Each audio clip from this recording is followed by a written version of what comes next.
একটা মোবাইল, ঠিক আছে? এই মোবাইলটার এই যে অনেক পাত্তা আছে না, এই পাত্তাটা পুরো নষ্ট হয়ে গেছে। তো মোবাইলটা আমার খোলা হয়ে গেছে। এই যে ব্যাক প্যানেল সমস্ত কিছু এখানে রেখে দিয়েছি। আমি নতুন সুইচ নিয়ে এসেছি, লাগাবো। তো বন্ধু, তোমরা আমার সঙ্গে থাকো আর দেখতে থাকো। তো বন্ধু, তোমরা দেখো, আমি এই অন অফ যে ভলিউমের পাত্তাটা আছে সেই পাত্তাটা চেঞ্জ করব। পাত্তাটা একদম নষ্ট হয়ে গেছে, পাত্তাটা আমি খুলছি, তোমরা দেখতে থাকো। এই দেখো বন্ধু, পাত্তাটা এই যে পিনগুলো আছে না, সমস্ত পিনগুলো নষ্ট হয়ে গেছে।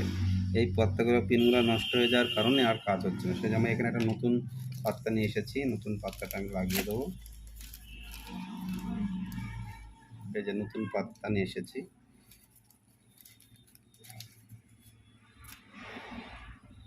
তো বন্ধু, আমি নতুন পাত্তাটা লাগাচ্ছি, তোমরা দেখতে থাকো।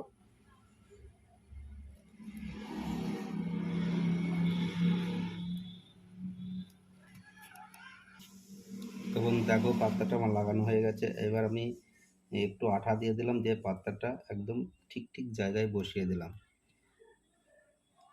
একটু আঠা দিয়ে দিলে পাত্তাটা ঠিক মতন বসে থাকবে এবং খুবই সুন্দর হবে, নইলে বারে বারে খুলে চলে আসবে। দেখো বন্ধু, আঠা দিয়ে একদম বসিয়ে দিয়েছি, পাত্তাটা খুবই সুন্দরভাবে বসে গেল। এবার আমি মোবাইলের ব্যাটারি কানেক্টরটা লাগিয়ে দিলাম। ওপরে যে টিনের ঢাকনাটা আছে সেই ঢাকনাটা লাগিয়ে দেবো, দিয়ে আমি মোবাইলটা সেটিং করে দেবো।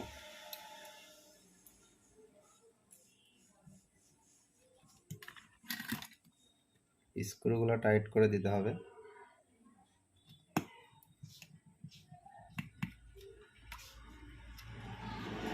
সমস্ত স্ক্রু আমি টাইট করে দিচ্ছি।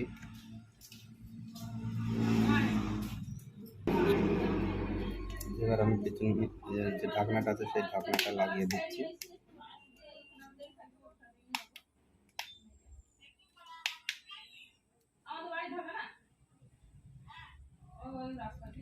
দেখো বন্ধু, এবার সুইচে কাজ হচ্ছে, মোবাইলটা চালু হয়ে গেছে। তো বন্ধু, এটা আমার কাজটা কমপ্লিট হয়ে গেল।